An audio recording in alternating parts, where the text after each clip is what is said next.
अस्सलाम वालेकुम नाजरीन, मैं हूँ सादिया गुल और आप देख रहे हैं मेरा यूट्यूब चैनल। नाजरीन, जैसा कि मैंने आपको बताया था कि 4 रोज़ा रिमांड जो है पुलिस ने अरमगान का दे दिया था और उसमें उसने कत्ल का एतराफ़ भी कर लिया है। और आज 21 फरवरी है और आज कब्र कुशाई थी मुस्तफ़ा की।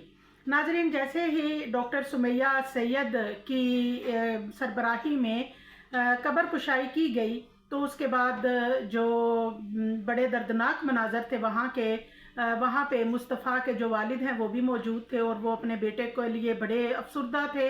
यानी कि बड़े समझे कि बहुत ही तकलीफ़ दा मरहला था ज़ाहिर है किसी भी वालिद के लिए कि उनके बेटे को पहले जलाया गया, फिर उसके बाद उनके बेटे को किस तरह से जलाने के बाद एदी वालों ने अमानतन दफनाया। अमानतन दफनाने के बाद भी अब दोबारा कब्र कुशाई की गई। अब उसकी डेड बॉडी जो है वो एदी के सरखाने में रखवाई गई ताकि वहाँ से सैंपल लिए जा सके और उसके बाद डेड बॉडी को वर्सा के हवाले कर दिया जाएगा ताकि वर्सा जो हैं वो अपनी जहाँ उनकी मर्ज़ी है वो अपने इसको डेड बॉडी को अपनी मर्ज़ी से दफना सकें। और नाजरीन, बहरहाल एक बात के लिए ये वाकई ही बहुत तकलीफ़ दा अमल था। उनकी आंखों से आंसू जारी थे, बल्कि वहाँ पे मौजूद हर शख्स उनको देख के परेशान था। नाजरीन, फिर होता कुछ यूँ है कि जो मुस्तफ़ा हैं उनके वालिद जो हैं उन्होंने मीडिया से ज़्यादा बात तो नहीं की, लेकिन थोड़ी देर पहले उनका एक इंटरव्यू आया जिसमें उन्होंने बताया कि मेरा जो बेटा है उसकी ऐसी कोई बात या एक्टिविटी नहीं थी। मेरे बेटे की बदकिस्मती ये थी कि उसको एक गलत सोसाइटी मिली, उसे अरमगान जैसा दोस्त मिला जिसने उसको गलत रास्ते पे लगाया।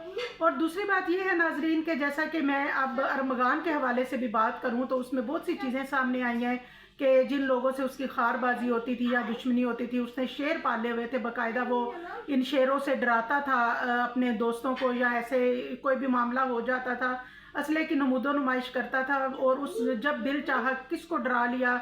और अभी बड़ी उसकी एक डिटाई देखें आप कि उसने जब पुलिस को बयान दिया तो उसने कहा कि अगर पुलिस अचानक मेरे घर पे छापा ना मारती, पुलिस मुझे बता के आती, तो मैं पुलिस का इससे ज़्यादा 2.5 घंटे तो क्या मैं 2 दिन भी मुकाबला कर सकता था। यानी उसके पास इतना असला और इतना मवाद उसके पास मौजूद था।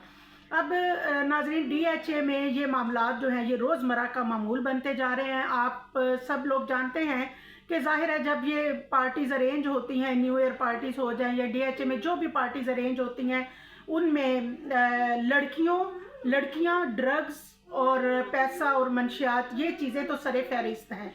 इन चीज़ों से तो हम बिल्कुल इनकार नहीं कर सकते कि लड़की का मामला नहीं था। ये सारे मामले जो हैं ये मिले जुले ही होते हैं। और अरमगान जो है ये ऐसे वालिदैन होते हैं जो बिल्कुल अपने बच्चों की तरबियत पे फोकस नहीं करते, लेकिन जब पानी सर से गुजर जाता है, बिल्कुल ये वाक़या देख के मुझे, या इस वाक़े के बारे में मैं जैसे ही आगे जान रही हूँ तो मुझे ये जाकर जाफर जैसा मुझे ये केस लग रहा है। बिल्कुल ऐसे ही अब अरमगान जो है उसके वालिद की स्टेटमेंट आई है कि उनका बच्चा मेंटली ठीक नहीं था और वो जब हद से ज़्यादा मंशियात का इस्तेमाल कर लेता था तो उसके बाद वो बेकाबू हो जाता था, वो अपने आप में नहीं रहता था और उसे कुछ पता नहीं चलता था कि वो क्या कर रहा है और क्या नहीं कर रहा। यानी कि ये उसके वालिद की स्टेटमेंट है अपने बेटे के बारे में। और हर जो एलीट क्लास बाप होता है जब उसको उनके बेटे या उनके बिगड़े हुए बच्चे कुछ ऐसी हरकतें करते हैं, किसी की जान ले लेते हैं, बहरहाल मुस्तफ़ा कुछ भी था लेकिन उसके साथ इंतहाई जुल्म हुआ है। अल्लाह ताला उसकी मग़फ़िरत फरमाए, उसके वालिदैन को सब्र जमील अता फरमाए। हम कभी भी ये नहीं कहते कि उसके साथ ऐसा होना चाहिए था, लेकिन अब देख लें आगे क्या होता है। फ़िलहाल तो अरमगान के वालिद ने यही कहा है कि उनका बेटा जब नशे में धुत होता था तो उसको कुछ पता नहीं चलता था कि वो क्या कर रहा है। यानी कि वो वही जो एक रूटीन है या शुरू से जो बहाने ये लोग पेश करते हैं अपनी औलाद के लिए कि ये लोग मेंटली सिक हैं। दुआओं में याद रखिएगा। अल्लाह हाफिज़।